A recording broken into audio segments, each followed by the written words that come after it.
Hi, my name is Ashley. You're watching Three Boys, Two Girls.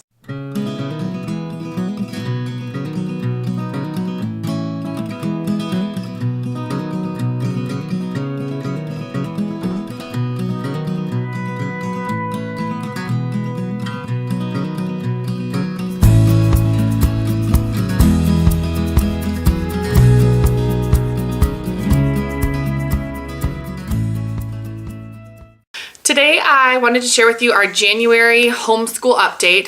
I haven't done an update in actually a really long time.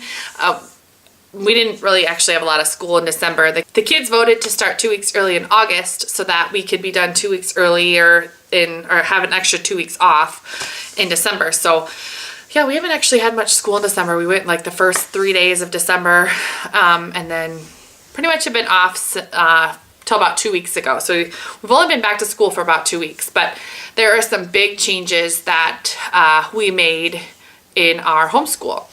So the first big change that we made is we actually changed where we did our homeschool.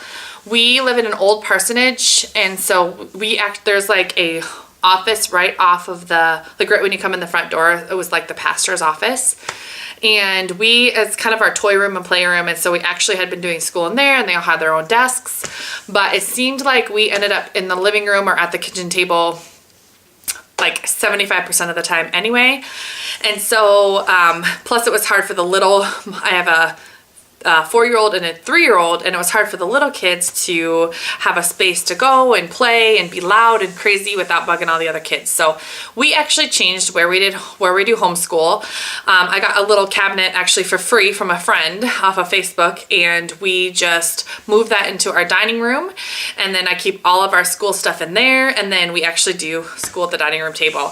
It has worked out so much better. It helps us actually keep the table. We have a giant table. We have like a 10-foot table, and I swear it just like is a magnet to accumulate stuff, whether it's like missed socks or gloves and hats and stuff, and it's so big that we just can still eat at one end of the table with junk on the other side. So it's actually been really good for us to keep the table cleaned off, and so that it doesn't accumulate anything, and the kids can spread out. It's a lot easier. We're all in the same room, and so it actually works way better.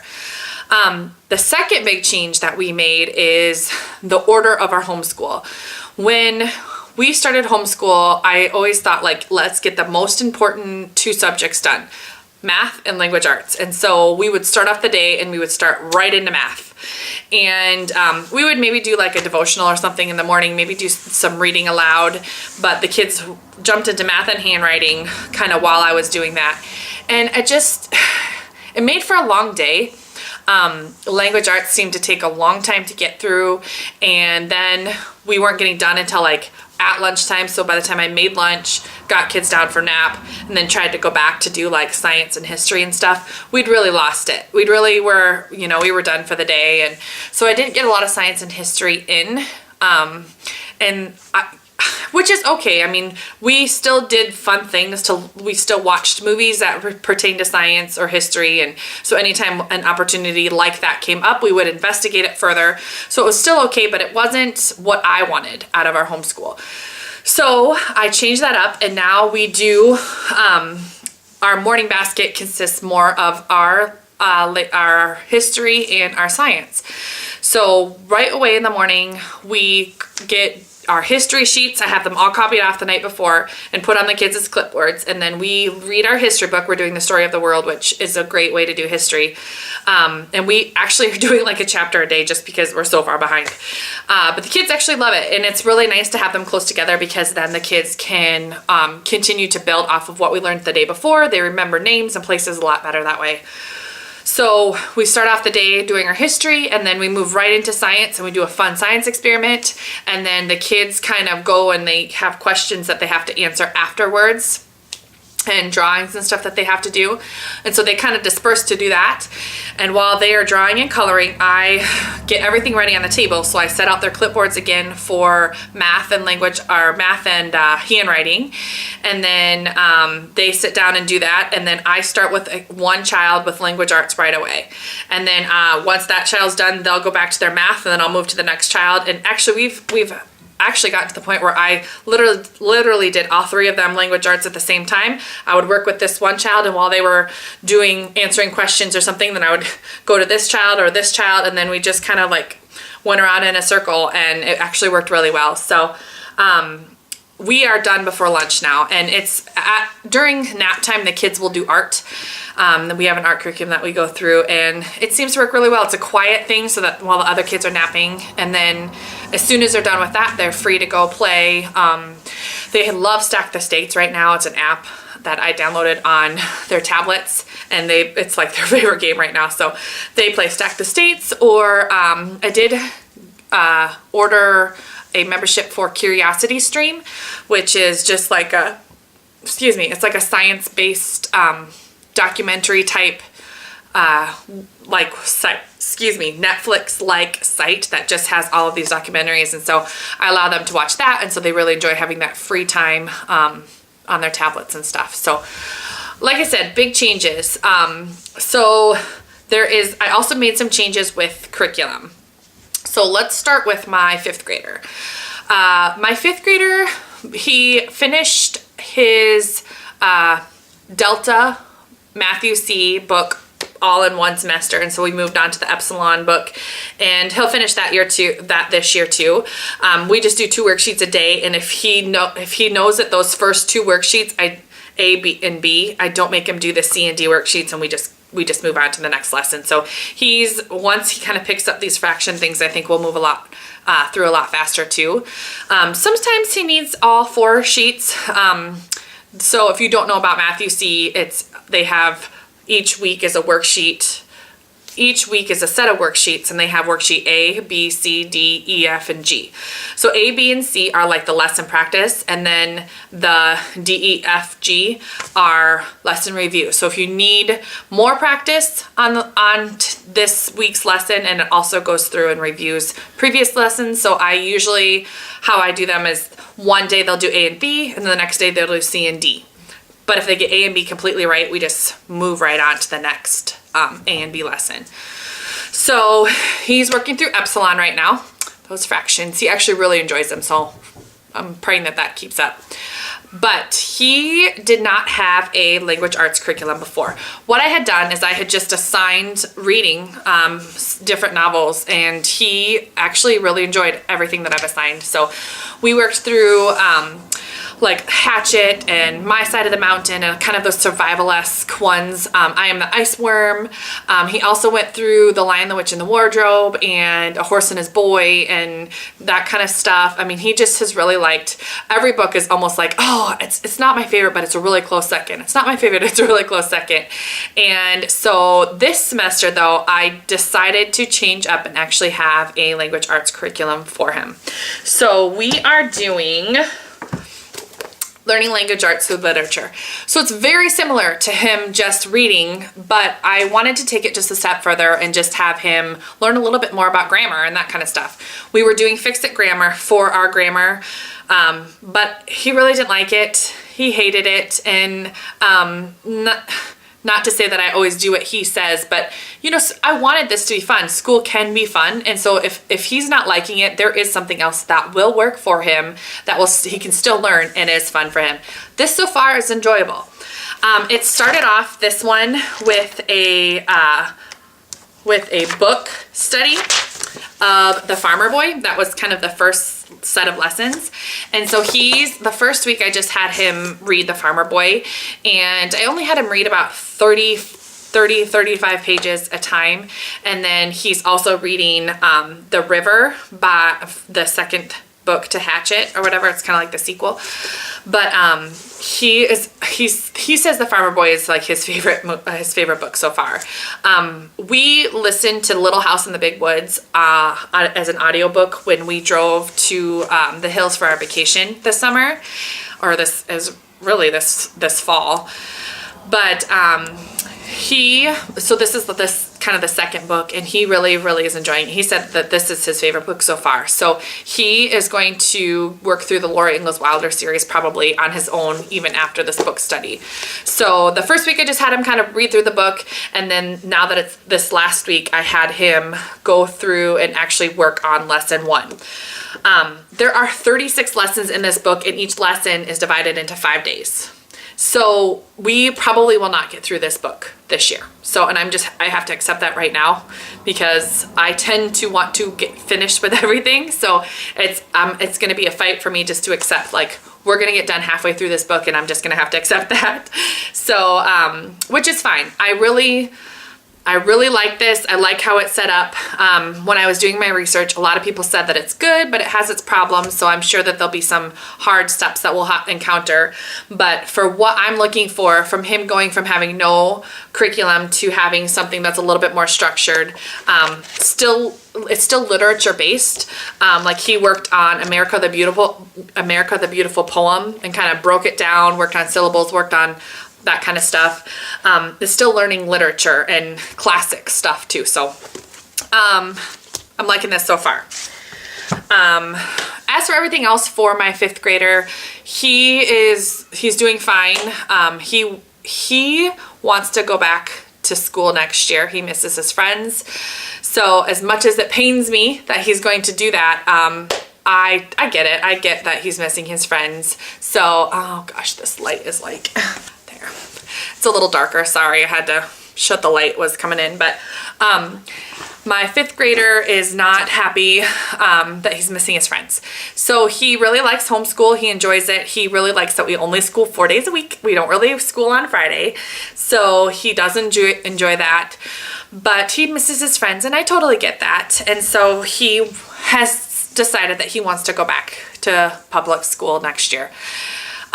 It makes me a little sad, but I know that, you know, he's got to do what he wants to do. So I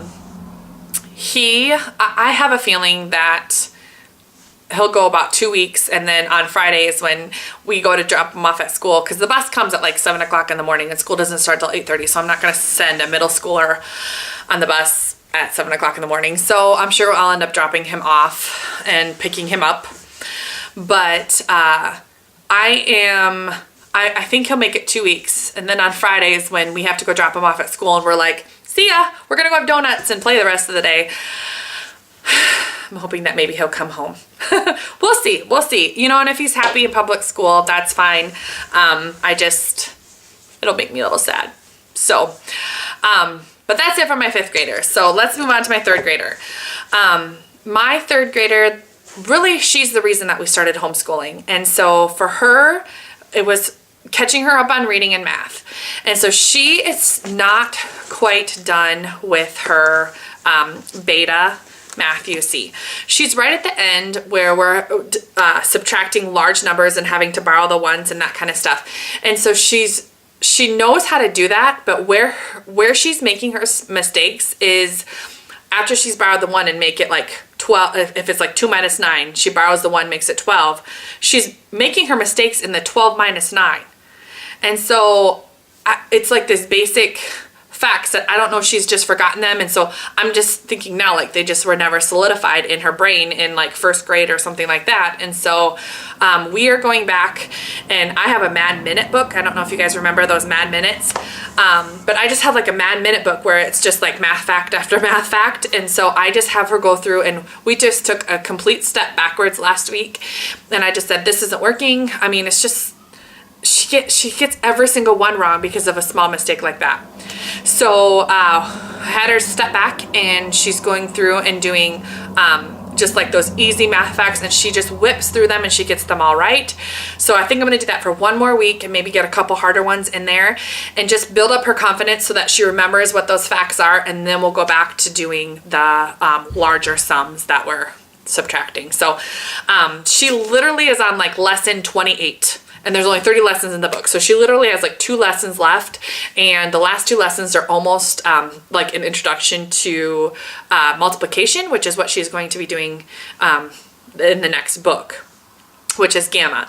And so we have Gamma ready to go. She just needs to finish up those last things. And I want, before we move on to multiplication, I want to make completely sure that she can do those multiple digit subtractions with borrowing the one. So we're working on that. I think it's going to be about 2 weeks, and then she'll be back into Gamma. So hopefully by the end of February, she'll have a really good handle on it, and then be working her way through Gamma. So also for her, for language arts. So that program that I got for her for language arts, it was the Essentials program through Foundation of English, and I love it. I love it. I think it's awesome. It literally goes through everything. It is a complete picture. It's really awesome. However, she hated it. She absolutely loathed it. And again, it's not like, I let her do whatever she wants, and she tells me what to do. I don't want it to come off like that. But when you're trying to work through something and you hate it so much, it's just like she couldn't get through it. And so our language arts literally took like 2 hours to 2.5 hours a day just for one child on language arts. And it was horrible. I hated it. It was just not fun. We were mad at each other all the time. And so I just very reluctantly said, okay, we're shelving this. I'm not going to worry about it. And I switched tactics. So again, I went through for learning language arts through literature for her too. I gotta say, she loves it. It's so different. And the reason that I got that specific curriculum, because I really wanted to help with her learning to read, because she was a struggling reader, and she reads much, much better now, but it just was horrible. So we switched to this. This is working so much better. Again, I've heard that it has its problems, so I'm expecting that there are going to be some bumps in the road when we're doing this, but again, it's literature. So, hers was Bible verses, actually. So we've had some Bible verses and some quotations that she works through. Again, identifying things like nouns and proper nouns, and then investigating certain parts, the structure of the sentences and that kind of stuff. So I think it has been really good. For her, the Fix-It grammar, we tried that at the beginning of the year, and it literally lasted like a couple weeks, and then she was like, I can't do this. And so this has been really good so far. She enjoys this. It literally takes us about 10 minutes to a half an hour, depending on how long they are, but it's so much better. It's so much better. And then, of course, she's still reading. Her reading fluency has increased, and she's still learning a little bit at a time. So I've been really, really happy with these two programs so far. And the other thing that I love about this, so I bought the Essentials program, which is kind of new. They updated it or whatever. It was like almost $300 for the program. And so that's why it was so hard to shelf it. This book, this is the teacher's manual, literally $1.95. I got it off of eBay for $1.95. So, and then the student workbook, there's a student workbook that goes with it, and it was like $15. And so Bennett's I had to buy new. My fifth graders I had to buy new because I couldn't find one used, and it was like $10. I mean, it was super affordable compared to what compared to the other programs. So that's another reason that I really like it. So it's been working out good so far. As for my kindergartner, she finished her alpha, and so she's moved on to, she's finished her primer for Matthew C and has moved on to alpha. And she is just rocking through that. She loves math, and she just like, Mom, can I do more sheets? And I'm like, sure. Because what I do is like on Sundays, I usually just like put all of their sheets for the week on their clipboard. I just rip them all out. And then she has like a green piece of construction paper that I will just like move to the next day and keep moving down. And she'll be like, Mom, can I do more sheets? Sure. And so she just keeps moving it down. And so she's moving through that super quickly too. So I think there'll be a point where she slows down as we get into like the harder addition and subtraction. But right now she's learning math facts. So she just learned zeros and ones. I think she just finished up one. So it's like 4 + 1 and 5 + 1. And yeah, so it was really easy for her to get through. So I'm sure we'll slow down later. But, and then for her language arts, we're continuing with the foundations program with the logic of English, and I really love it. It's awesome. We're getting into the readers where she's just starting to be able to like read, and she is just ecstatic that she can read. So that has been going fantastic for us. And like I said, our history and science, we're not super thrilled about. It's okay. We're doing a lot of light stuff right now, and it's winter in South Dakota, so sometimes it's hard because sometimes you need like light, and also to do some of the experience you need like a dark room. We literally have a window in every single one of every single room in our house. Like there's not one room in our house that does not have a window. In the basement, in the bathrooms, we all can't fit in the closet. So like it's hard to do some of the experiments, but it's okay. I think that the kids are kind of over the light thing. And like I said, we fell behind, and so we might change into something else here pretty soon, which I'm hoping that we do. I hope it's not light the whole way. So we'll see. We'll see how it goes. But I've tossed around the idea of doing like a solar system or space unit where we can do some experiments with that and kind of just learn about the solar system. We'll kind of see how that goes. We'll see if we can continue with our science. Otherwise, we might change it up too. So, but anyway, that was a long update. Otherwise, we still, my kids are loving homeschool. My preschooler, he's getting more ready to do things, but he was really just not ready at all. When we started this first semester, just absolutely not ready. Couldn't hold his pencil right. Had no pen control, like couldn't write anything. And so my sister-in-law got him one of those leapfrog little, it's like a Magnadoodle, if you guys remember the Magnadoodles, and then it lights up behind there, so he just follows the light with the pencil, and then he can erase it, by sliding the thing back and forth. And that has made a tremendous difference. He enjoys writing his letters. So now I just okay, go play with your toy for a little bit. And he just, his letters and numbers, and he's starting to be able to pick out B-E-C, his name and stuff. His name is Becker. So he's starting to be able to pick out the letters that go into his name. And so he, it's really helped him come along by just having a toy that was, and as much as I'm against electronics, the toy saved the day. So, but he may be ready. I might start him on doing some math and some language arts here in a couple months. We'll see. Maybe when the kids are done for summer break, maybe I'll just I'll focus on him so he can have all my attention, and we'll kind of just see where he is over the summer.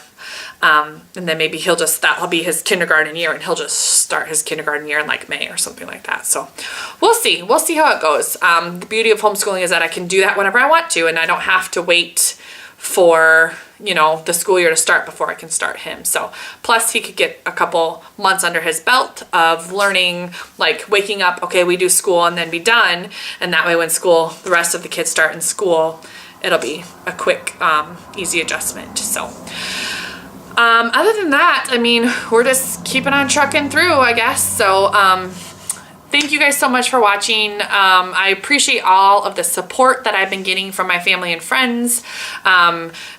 Choosing to homeschool was not an easy choice. It's definitely still has its days where it's extremely frustrating, and I'm my life would be so much easier if just all of you went to school.